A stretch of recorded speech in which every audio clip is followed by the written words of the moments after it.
I'm ready to do this for y'all dumbasses real quick. Hold on. Hello, it's me. And there's you, Derek you. That storage shed that he's standing in front of is actually of great significance, you see. Because the overarching story of this compilation is, look at this storage shed that's full of games that we found. Look at all of these games you can play, viewer. Aren't you so glad you didn't dive headfirst backwards off of that overpass last Thursday? 'Cause now you can play all of these games. Look at all of them. You could waste your whole damn life going through all of these. So this first game we're gonna look at's a Binding of Isaac clone. That's something, huh? You guys like the Binding of Isaac? Am I gonna be the next Northern Lion and play the Binding of Isaac for 3,000 episodes? Her struggle with chakras had left her topless and broke, but this planet offered many ways for an enterprising individual to make a little extra money. But yeah, see, it's the Binding of Isaac. You see those stupid wall-eyed things over there? Just shoot at them till they go away. Don't you look at me funny. Quit making faces at me. But there's more, you see. You can increase the difficulty, and you get extra money if you can win against this sort of betting against yourself. So that's where the challenge lies. We've got 14 of these guys to deal with instead of just 2. Truly, this will be the greatest challenge of our day. Yeah, see what I mean? Your character is very slow and has a large hitbox. And so it's often going to take many attempts to get to the final boss at the end, you see. This game does not mess around. This is some salty Spatoon. Yeah, that's salty Spatoon. This is some salty Spatoon level gaming. Let's acknowledge the other thing. You boys a little late to the party on this game, huh? The whole damned internet already played this like a month ago. And now here comes me, trailing 50 feet behind the bandwagon. Northern Lion did this already, and in fact he still is. Vine Sauce Guy did this already. The other Vine Sauce Guy did this already. And now finally, a whole damn month later, well, you know what they say, you can either get busy living or get busy dying. So yeah, to show off every game in this compilation is gonna be a massive undertaking, if that's what I decide to do. Fucking hell. From a design perspective, I think it's smart that they at least let you start over so quickly. They don't have like an ending text thing you have to read or a cutscene you have to rewatch over and over again. They understand that this game appeals to our inner gambling addict and you just want to get right back in there as fast as you can. You're just gonna pull that lever right down to the whatever.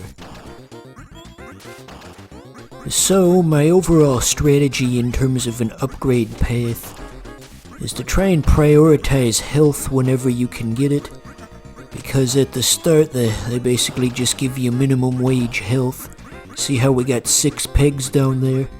Well, if we had just 1 peg, functionally it would be the same as what we have right now, because 6 pegs is not enough for you to survive even 1 hit. Just 1 hit and it's all over. Going the way of the dodo bird, my friend. So that paid off since we placed a high bet, and now we're gonna do even higher than that. We did 4 at a time, but can we do 5 perhaps? So yeah, like I said, prioritizing some health. Not enough for both the health items though, just 1. We will have to make do.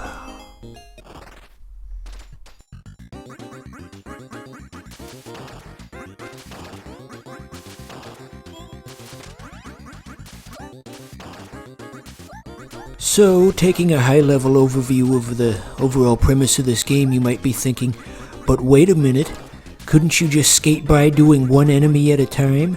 Wouldn't that be easier? You could just get all the upgrades slowly by doing the easy battles. Why can't you just do that? Well, you see, dear simpleton viewer, that's not how it works. There's a limit of how many rounds you can do. There are 8 rounds in total, and at the end, at the 8th round, there's a boss you have to fight. And the boss does not scale based on how many upgrades you have. It's the same fight regardless of how prepared you are.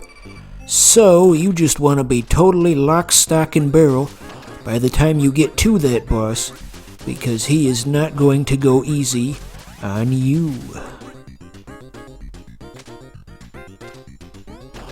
Yeah, so generally you want to do about 4 or 5 each round in order to have an ample amount of upgrades by the time you get there. I've seen a few speedrunners here and there who can do it with no upgrades, but we're not going to do that. Starting to sound a little bit like John Madden. You know how John Madden would always just eat a sentence in the middle of commentating on stuff, and, oh, the guy's running down the field, and I'm getting possessed by the ghost of John Madden. Wouldn't that be a thing? If I was gonna get possessed by any ghost, I guess I'd pick John Madden. So, the double shot, the thing that I just bought, it works a bit differently than you might think, because if you hit the same guy with both of the shots at once, it doesn't actually count as shooting him twice. This is really meant for only shooting 2 guys at the same time, like the infamous 2-guy killer from that one video. Anyway, but there is a utility to this, because if you can upgrade it again, you get the triple shot, and you can cover a very wide area. And if you can pair that with the increased speed shot, you will be a force to be reckoned with, my friend. So I saw some fan art of this the other day, and they really kind of leaned into the more, I guess, graphic and violent parts of it. The main character, she blew a hole in one of the purple guy's stomach, and the camera, the perspective of the picture was from behind the guy, and you could see through the hole in the guy's stomach looking at the lady with the gun. Alpha, I think her name is. It's not as graphic as I'm making it sound, but it's just geez, people. Jeez, oh Pete's. Yeah, this game's popular enough to get fan art already. Ain't that something? It's good when good things take off. This very well could have sunk to the bottom of the indie well and nobody would have known about it. Okay, so now we got the triple shot just like I was saying. So the main character in this game, in the earlier drafts of the official artwork, I guess Alpha was going to be more of a supermodel looking type lady, and then in the final build they adjusted it to what we know now. Interesting choice on their part. So with those flower enemies, by the way, there's something of a trick to beating them, as you may have surmised. You see, their spawn locations aren't completely random. They'll just spawn wherever you're standing in that moment. I'll go wherever you will go. Anyway, and so it's pretty easy to predict from that point. Here's the boss. Here's the guy I've been warning you about. Big, hairy, and scary. He takes up 4 whole pictures worth of space. It's a she, actually. The boss is a she. It's a throwback to the xenomorph queen from Alien, you see. Very H.R. Geiger. You know, when the Alien movies came out, there was some guy who had no relation to the Alien movies, but he just happened to design his own alien for some art project that was literally identical to the xenomorphs, and there was almost a lawsuit, but I think Fox or whoever the movie studio was, they just sent him some money and keep quiet about this. You know how it is, just what an amazing coincidence. Like how there were 2 versions of Dennis the Menace and neither of them knew about the other. What a crazy world we live in. We're surrounded by wonders, just like that thing from Family Guy. Remember that? This is from one of the crappy new episodes. Joe Swanson had a running gag where he would sing a song about the wonders of the world, but then the last part of the song, it was about like suspicion about what the military was hiding from us, and by the third time he sang the song, he got evaporated by a laser that was fired from a satellite because he knew too much. God, Modern Family Guy is such ass.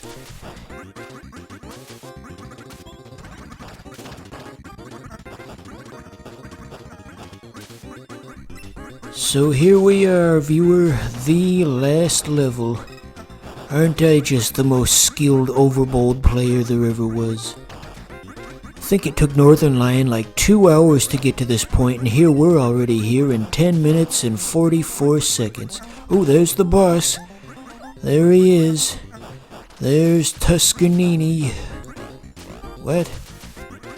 Anyway, if I didn't already mention, the reason they call this game Overbold, if you haven't figured it out, it's a reference to the betting system. It rewards you for being bold, you see. You want to be overbold if you want to unlock the extra weapons. So my first time around, when I first got to this point, I thought, maybe we should avoid the extra enemies that he spawns in and just focus on the main guy. But I was wrong, you see, because the extra enemies explode, so if you can get them to blow up near the boss, see, like that. If you can get them to blow up near the boss, you can be a cool guy and beat him on camera, just like I did just now. MLG shit over here. With prize money in hand, Alfonso was able to acquire a brand new ship. While nothing could ever replace, insert funny reading the line wrong here, this new ship would do quite well. And there you have it, folks. 1 game down, 49 to go.